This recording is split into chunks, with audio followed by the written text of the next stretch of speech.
비사감과 러브레터. C여학교에서 교원 겸 기숙사 사감 노릇을 하는 비여사라면 딱장떼요, 독신주의자요, 찰진 야속꾼으로 유명하다. 40에 가까운 노처녀인 그녀는 주근깨 투성이 얼굴이 처녀다운 맛이란 약에 쓰려도 찾을 수 없을 뿐인가. 시들고 거칠고 마르고 누렇게 뜬 품이 곰팡스런 굴비를 생각나게 한다. 여러 겹 주름이 잡힌 헐렁 벗겨진 이마라든지 수치 적어서 법대로 쪽지거나 틀어올리지를 못하고 엉성하게 그냥 빗겨 넘긴 머리꼬리가 뒤통수에 염소똥만하게 붙은 것이라든지 벌써 늙어가는 자취를 감출 길이 없었다. 뾰족한 입을 앙다물고 돋보기 너머로 쌀쌀한 눈이 노릴 때엔 기숙생들이 오싹하고 몸서리를 치리만큼 그녀는 엄격하고 매서웠다. 이 비여사가 질겁하다시피 싫어하고 미워하는 것은 소위 러브레터였다. 여학교 기숙사라면 의뢰의 그런 편지가 많이 오는 것이지만 학교로도 유명하고 또 아름다운 여학생이 많은 탓인지 모르되 하루에도 몇 장씩 죽느니 사느니 하는 사랑 타령이 날아들어 왔었다. 기숙생에게 오는 서신을 일일이 검사하는 터이니까 그따위 편지도 물론 비여사의 손에 떨어진다. 달착지근한 사연을 보는 족족 그는 더할 수 없이 흥분되어서 얼굴이 불그락 푸르락 편지 든 손이 발발 떨리도록 성을 낸다. 아무 까닭 없이 그런 편지를 받은 학생이야말로 큰 체변이었다. 하학하기가 무섭게 그 학생은 사감실로 불리어 간다. 분해서 못 견디겠다는 사람 모양으로 새근새근하며 방 안을 왔다 갔다 하던 그녀는 들어오는 학생을 잡아먹을 듯이 노리면서 한 걸음 두 걸음 코가 맞닿을 만큼 바싹 다가들어서 딱 마주선다. 웬 영문인지 알지 못하면서도 선생의 기색을 살피고 겁부터 집어먹은 학생은 한동안 어쩔 줄 모르다가 간신히 목이만한 소리로 저를 부르셨어요? 하고 묻는다. 그래, 불렀다. 왜? 팍 무는 듯이 한마디 하고 나서 매우 못마땅한 것처럼 교의를 우당퉁탕 당겨서 철썩 주저앉았다가 학생이 그저 서 있는 걸 보면 장승이냐? 왜 앉지를 못해? 하고 또 소리를 빽 지르는 법이었다.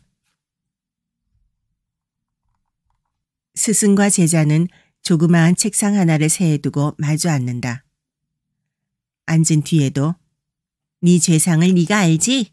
하는 것처럼 아무 말 없이 눈살로 쏘기만 하다가 한참 만에야 그 편지를 끄집어내어 학생의 코앞에 내동댕이 치며 이건 누구한테 오는 거냐?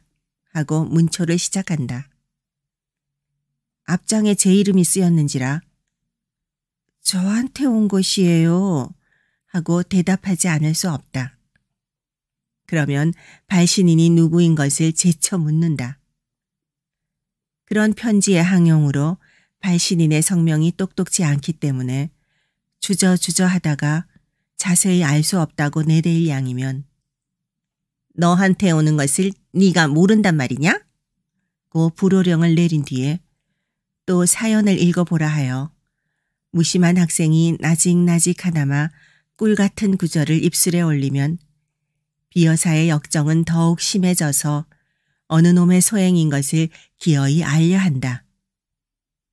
기실 보도 듣도 못한 남성이 한 노릇이요. 자기에게는 아무 죄도 없는 것을 변명하여도 고지 듣지를 않는다. 바른 대로 아뢰어야 망정이지. 그렇지 않으면 퇴학을 시킨다는 둥. 제 이름도 모르는 여자에게 편지할 리가 만무하다는 둥. 필연 행실이 부정한 일이 있었으리라는 둥. 하다못해 어디서 한번 만나기라도 하였을 테니 어찌하여 남자와 접촉을 하게 되었냐는 둥. 자칫 잘못하여 학교에서 주최한 음악회나 바자에서 혹 보았는지 모른다고 졸리다 못해 주워댈 것 같으면 사내에 보는 눈이 어떻더냐, 표정이 어떻더냐, 무슨 말을 건네더냐, 미주알 고주알 캐고 파며 얼르고 볶아서 넉넉히 10년 감수시킨다. 2시간이 넘도록 문초를 한 끝에는 사내란 믿지 못할 것, 우리 여성을 잡아먹으려는 마귀인 것, 연애가 자유니 신성이니 하는 것도 모두 악마의 지어낸 소리인 것을 입에 침이 없이 열에 띄어서 한참 설법을 하다가 닦지도 않은 방바닥에 그대로 무릎을 꿇고 기도를 올린다. 눈에 눈물까지 글썽거리면서 말끝마다 하느님 아버지를 찾아서 악마의 유혹에 떨어지려는 어린 양을 구해달라고 뒤삼고 곱삼는 법이었다. 그리고 둘째로 그녀가 싫어하는 것은 남자가 면회하러 오는 일이었다. 무슨 핑계를 하는지 기어이 못 보게 하고 만다. 친부모, 친동기간이라도 규칙이 어떠니 상학 중이니 무슨 핑계를 하든지 따돌려 보내기가 일수다. 이로 말미암아 학생이 동맹 휴학을 하였고 교장의 설득까지 들었건만 그래도 그 버릇은 고치려 들지 않았다. 이 비사감이 감독하는 그 기숙사에 금년 가을 들어서 괴상한 일이 생겼다. 아니, 괴상한 일이 생겼다는 이보다 발각되었다는 것이 마땅할는지 모르리라. 왜냐하면 그 괴상한 일이 언제 시작된 것은 귀신밖에 모르니까. 그것은 다른 일이 아니라 밤이 깊어서 새로 한 점이 되고 두 점이 되어 모든 기숙생들이 달고 고난잠에 떨어졌을 때 난데없는 깔깔대는 웃음과 속살속살하는 낱말이 새어 흐르는 일이었다. 하룻밤이 아니고 이틀밤이 아닌 다음에야 그런 소리가 잠귀 밝은 기숙생의 귀에 들리기도 하였지만 자던 잠결이라 뒷동산에 구르는 마른 잎의 노래로나 달빛에 나래를 번뜩이며 울고 가는 기러기의 소리로나 흘려들었다. 그렇지 않으면 도깨비의 장난이나 아닌가 하여 무시무시한 예감이 들어서 동무를 깨웠다가 좀처럼 동무는 깨지 않고 제 생각이 너무도 어림없고 어이없음을 깨달으면 밤소리 멀리 들린다고 학교 이웃집에서 이야기를 하거나 또는 딴 방에 자는 제 동무들의 잠꼬대로만 여겨서 스스로 안심하고 그대로 자버리기도 하였다. 그러나 이 수수께끼가 풀릴 때는 왔다. 어째 공교롭게 한 방에 자던 학생 셋이 한꺼번에 잠을 깨웠다. 첫째 처녀가 소변을 보려 일어났다가 그 소리를 듣고 둘째 처녀와 셋째 처녀를 깨우고 만 것이다. 저 소리를 들어보아요. 아닌 밤중에 저게 무슨 소리야? 하고 첫째 처녀는 휘둥그레진 눈에 무서워하는 빛을 띈다. 어젯밤에 나도 저 소리에 놀랐어. 도깨비가 났단 말인가? 하고 둘째 처녀도 잠 오는 눈을 비비며 수상해한다. 그 중에 제일 나이 많을 뿐더러 많아봐야 18살밖에 아니 되지만 장난 잘 치고 짓궂은짓 잘하기로 유명한 셋째 처녀는 동무 말을 못 믿겠다는 듯이 이윽히 귀를 기울이다가 나는 수상한걸. 나도 언젠가 한번 들어본 법도 하구먼. 뭘 잠 많이 오는 애들이 이야기를 하는 게지. 이때에 그 괴상한 소리는 땡땡울 웃었다. 새 처녀는 으쓱하며 귀를 소스라쳤다. 적적한 밤 가운데 다른 파동 없는 공기는 그 수상한 낱말을 곁에서나 나는 듯이 또렷또렷이 전해주었다. 태훈 씨, 그러면 자기 좋을까요? 간드러진 여자의 목소리다. 경숙 씨가 좋으시다면 내야 얼마나 기쁘겠습니까? 아, 오죽 경숙 씨에게 바친 나의 타는 듯한 가슴을 인제야 하셨습니까? 정열에 띈 사내의 목청이 분명하다. 한동안 침묵. 이제 그만 놓아요. 키스가 너무 길지 않아요? 행여 남이 보면 어떡해요? 아양 떠는 여자 말씨. 길수록 더욱 좋지 않아요?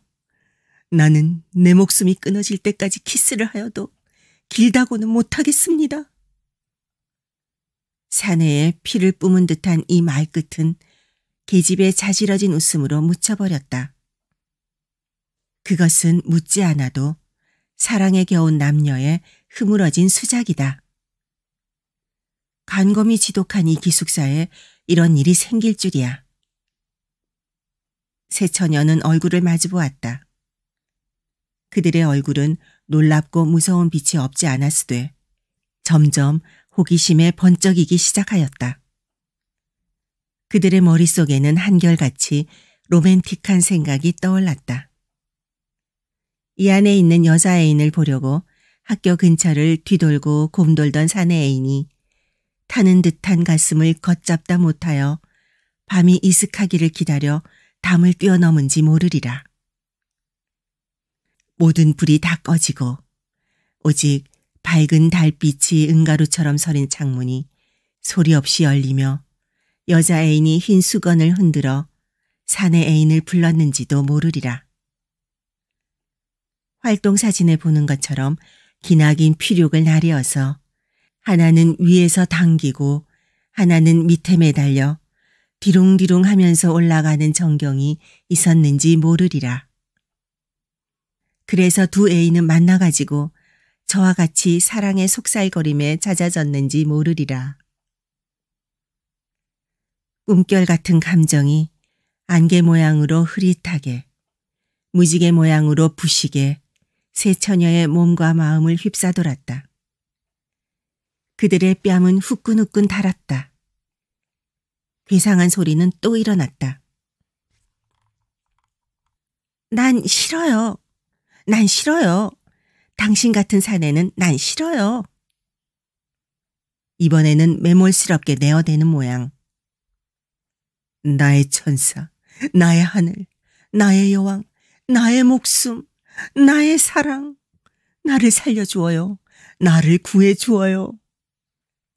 사내에 애를 조리는 간청. 우리 구경 가볼까?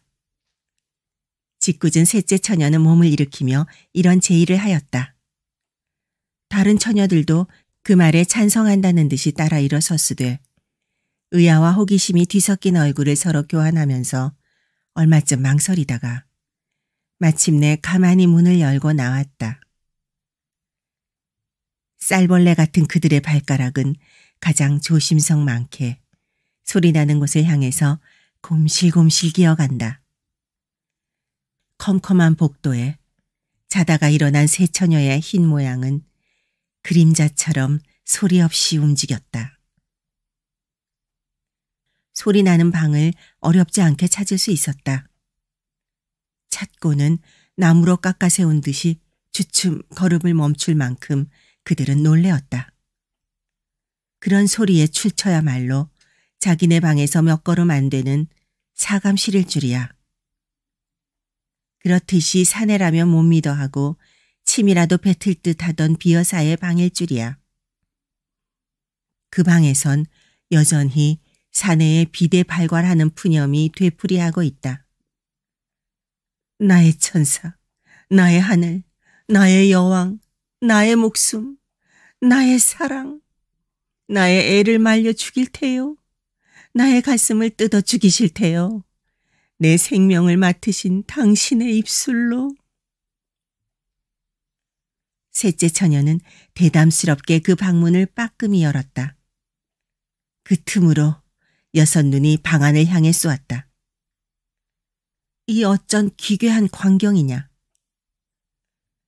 전등불은 아직 끄지 않았는데 침대 위에는 기숙생에게 온 소위 러브레터의 봉투가 너저분하게 흩어졌고 그 알맹이도 여기저기 두서없이 펼쳐진 가운데 비어사 혼자 아무도 없이 제 혼자 일어나 앉았다.